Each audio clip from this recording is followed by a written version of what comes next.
let's get into some of the key takeaways from Brent Venables and what he had to say. Anyways, no grand opening statement. That was kind of funny. That was totally, so there was a few things that he said that I kind of felt, and I was like, man, like Brent Venables is I kind of like this side of him. He's kind of digging back at the media. Hey, you guys talk about how much I talk all the time, so I'm going to be respectful to your time. Go ahead, open it up to questions. I liked that. It was kind of like that fiery little, like, all right, what do you got? Just lay it out there for me. You guys kind of, I don't think anybody's criticizing him. There might be people out there criticizing him. I personally love the long dialogues at the beginning of press conferences and everything that Brent Venables gives. I love listening to the guy talk because, like I said, I feel like the more I hear him talk, the more he feels like the guy to me. That's just me. Maybe I'm wrong. I love it. So Brent, if you're watching this, man, keep on doing the long dialogues, man. Although I loved this fiery side from him, kind of a direct tone. Just fire him off. You guys go away. Go, get on with it. Let's go. He started on with kind of that self-evaluation, talking about last season. He kind of assessed both, kind of coaching and performance, coaching and player performances. Talked about how they're really taking accountability and being credible for what happened last season, and recognizing that last season was horrible.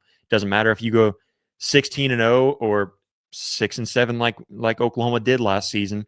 He's taking that. He's staying responsive, staying active in the evaluation, looking at the evaluation and trying to learn from what they did wrong. But even if he said, even if we go 16-0, we're going to still find something to improve. And so we're just taking this one season at a time, getting better and better every season. And that's the kind of stuff that I love to hear from him.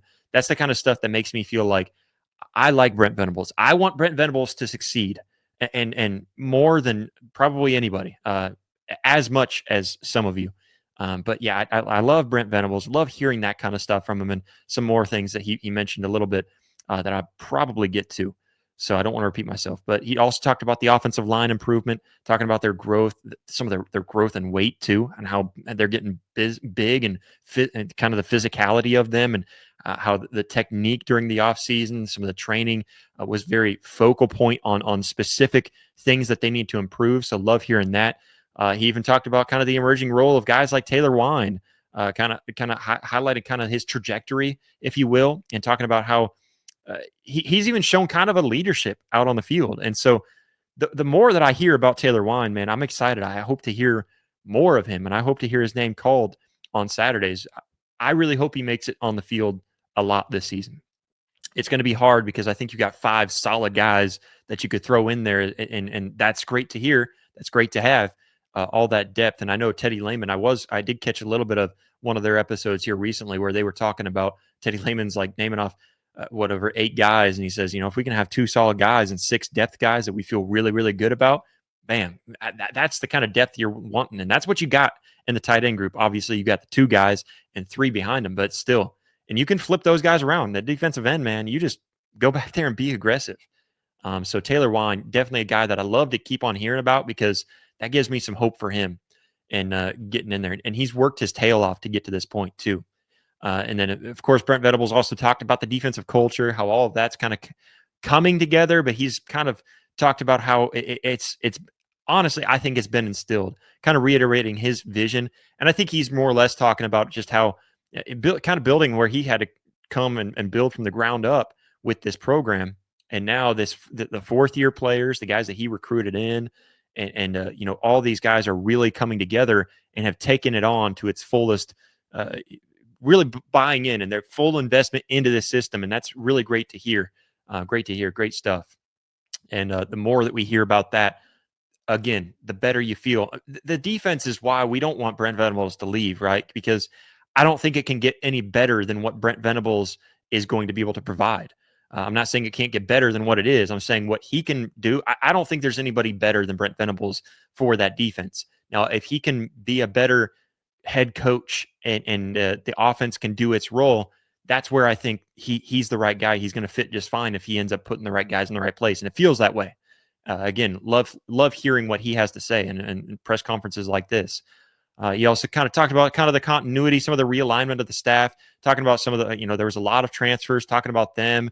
And he really praised Oklahoma's intent for retention and how much they strive for it, and even talking about key additions to the staff, like Jim Nagy, who was coming in, and what his intentions are to keep guys around, to help retain, and what he's able to do. And so he talked a lot about that. Again, that's some stuff that we've talked a lot about on the show, so I'm not going to dive too far into it. But he also talked about the high offensive energy, and that's something that you love to hear. You love to hear the offense doing well, and not only that, but the high energy that you get from the offense, because that offense was atrocious last season. And so for it to be high, so the high energy, not just the production and what they're capable of doing, but the high energy, talking about not just what they bring to the table, what Ben Arbuckle and John Mateer bring to the table, and the confidence.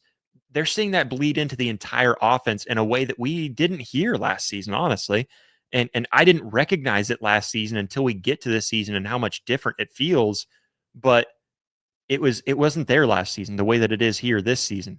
And all of that comes from Ben Arbuckle and John Mateer and the energy that they bring to the table. And so they really add to that.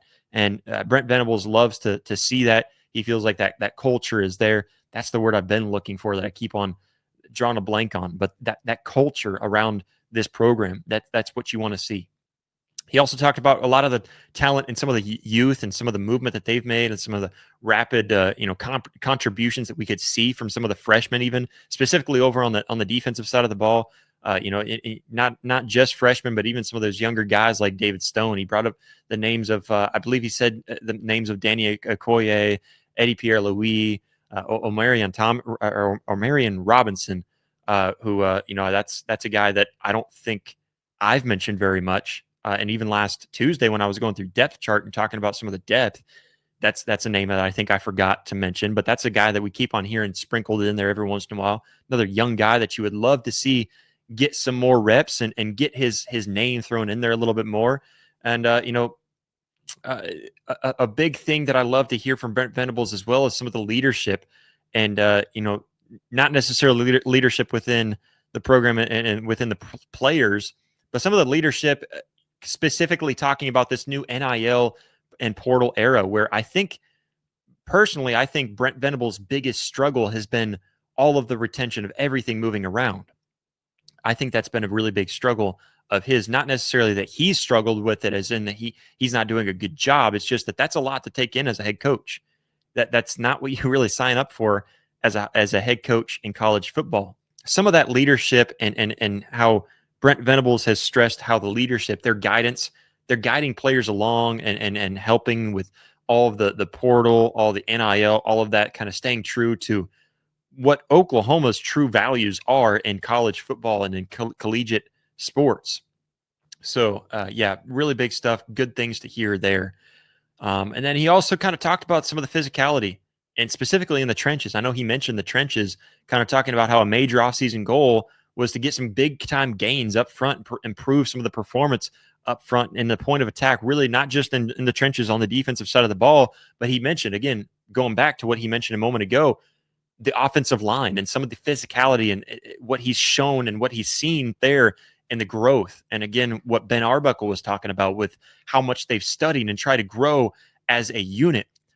It's great to see all of that. You love to see it. And so it's big stuff there. Really happy to hear a lot about that offensive line. And one thing, again, the biggest thing about Brent Venables that I have always loved, I think he could use a lot of excuses, and we've made excuses for him. I've made excuses for him. I think a lot of the fan base has made excuses for Brent Venables, and I think many of those excuses, I don't call them excuses. When it comes from when it comes from the mouth of the head coach himself, it sounds like an excuse. I can make those excuses and give them off as reasons. The head coach, when he gives them off as reasons, it sounds like excuses. With Brent Venables, there are no excuses, and that's the mindset he has. He doesn't come in there and give you, oh man, we're struggling, but it's just, I don't know what to do about this. He's mentioned it briefly about, like, we had some tough circumstances last season, but nothing that we shouldn't be able to get back to. We showed a lot of immaturity, really. And he takes that on as that's my responsibility to make sure that these guys are ready for those positions. I don't care if you're a true freshman. I need you ready to play. Are you on this roster? Okay, then I need you ready to play. Are you somewhere on this depth chart, somewhere down the line, even if you're 10th on the depth chart? I know there's not usually 10 on the depth chart of anything, of any position, but I don't care where you line up on the depth chart. If you are on this roster, you have to be ready, and it's on me, the head coach, to get you ready. And that's how Brent Venables takes this. That's his mentality and everything that he does. And so I think with all of the roster turnover, the coaching challenges, with having to get rid of an offensive coordinator halfway through the season, a little bit past halfway, maybe a little too late from some of our perspectives, but a lot of that, everything that went into that, all of the challenges, Brent Venables takes accountability, and he doesn't use any of those excuses as a crutch. That's what I love about him. I think that's what a lot of the fan base loves about him. What we don't love about him is that we're not seeing the production. We're not seeing it. And you know what? He knows that. Nobody knows that better than Brent Venables. And nobody will come out and say it quicker than Brent Venables. That's what I love about Coach Venables and what he's got. So really, as a summary of what he came out there to the media, some of the takeaways is kind of the messaging kind of centering around building sustainable culture, that mentality, that mindset going into this season. He's also kind of strengthening leadership with leadership above him, and then also leadership on the field, leadership through the players, and he's seeing a lot of that. And then, of course, raising some of the physicality standards, all of that, and kind of restoring Oklahoma's identity. That has been his theme all offseason. Anytime you hear him talk, whether it be at SEC Media Days, an interview with Josh Pate, he's been talking about restoring Oklahoma's identity as a blue blood program. He's got a clear-eyed evaluation and commitment and a developmental kind of tempo. He wants to put all of this into place and expecting more from his program. Not the program that Oklahoma has, but expecting his program, the one that he is directing. He wants that to be better, and he has higher expectations. He expects to deliver. He expects himself to deliver, and he takes all of the accountability. That's what I love about Brent Venables. Loved hearing from him at the press conference. Let's see, that would have been yesterday as we're live right now. So loved hearing that from him. And that was some of my key takeaways